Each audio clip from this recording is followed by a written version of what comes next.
serviceman has been shot dead by Russians. A shocking video shared in Telegram app shows the injured serviceman being shot by a fellow soldier. In the video, the injured Russian serviceman is seen lying on the ground.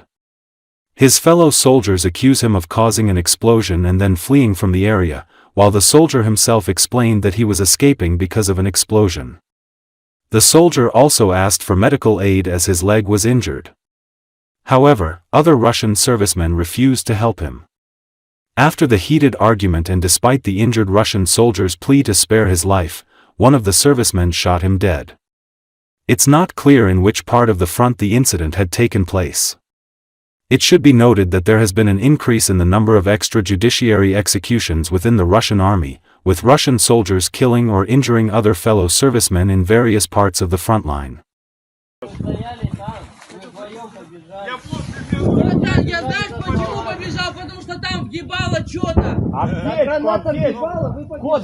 Пацанов разъебали, пиздец, блядь. Вот эти вот чуда, блядь, нахуй. Как тебя позывной такой? Не убивай, не убивай его нахуй! Тихо! Не убивай! Тихо! Не убивай его! его! Ничего не делал, блядь, остановись! Не Ничего не делал, я! Приказ, Арчи, не убивай его! Я там был, Арчи, я ничего не делал! Арчи, кто видел, что они убегали? Я не видал, я оттуда шел. Я сюда прибежал, пацанов! Ранен, блядь! Да!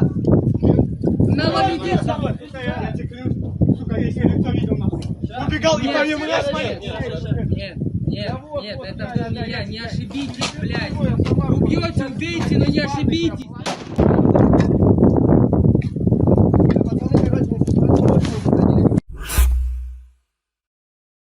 The Ukrainian military has captured 2 Chinese men fighting with the Russian army in the eastern Donetsk region, Ukraine's President Volodymyr Zelensky announced Tuesday at a joint press conference with Belgian Prime Minister Bart de Wever.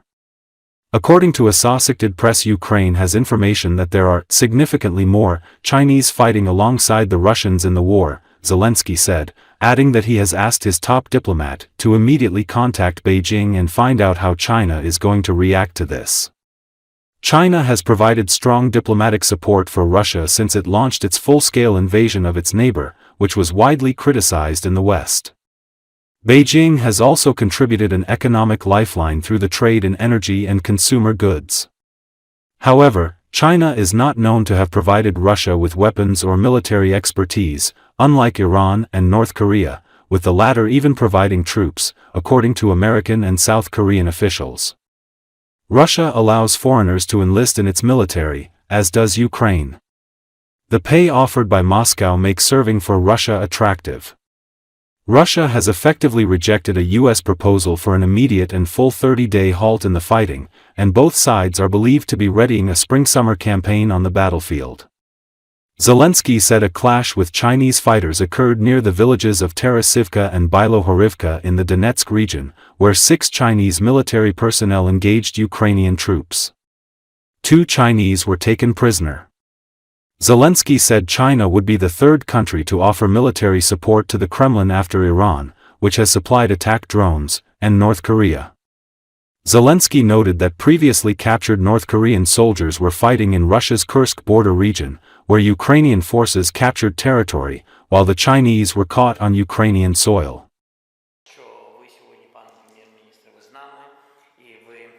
Ми взяли в полон китайських військових на території України.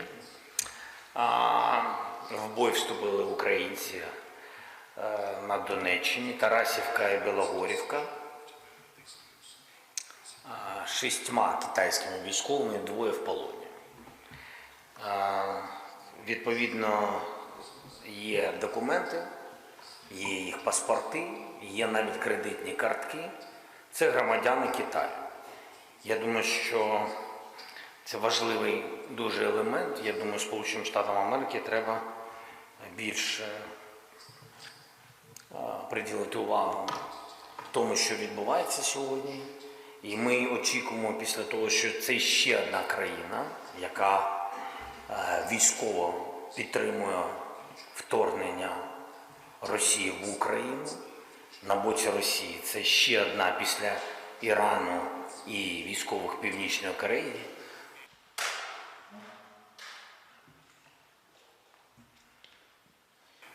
Але є різниці. Північнокорейці на Курському напрямку воювали проти нас. Китайці воюють на території України. І я думаю, що це важливий момент, який нам треба обговорювати з партнерами. Думаю, терміново. Я розумію, що ми сильна країна, але ми не можемо воювати одночасно з багатьма країнами, яким всім щось потрібно на нашій землі. Дуже розраховуємо, що після цієї ситуації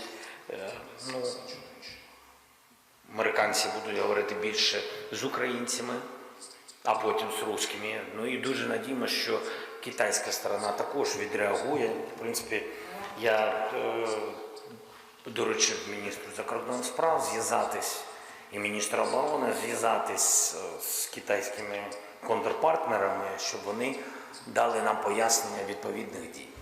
Активів. Чим Росія зараз може зацікавити західних партнерів, аби розблокувати? We've met each other in Paris and we are determined, if there is a ceasefire that is of course accepted by Ukraine, that we should back it up militarily.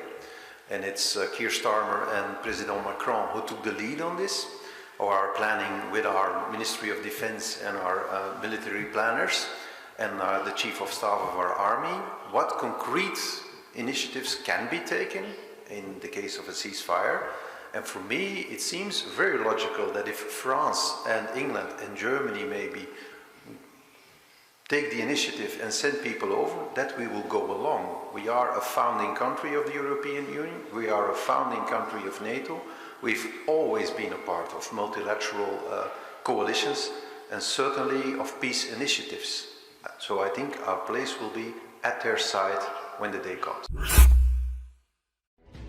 Russian commander Georgy Kosterko, known as Varyag, has been killed by Ukrainian troops during the operation in border Kursk region, Telegram channels reported on Tuesday.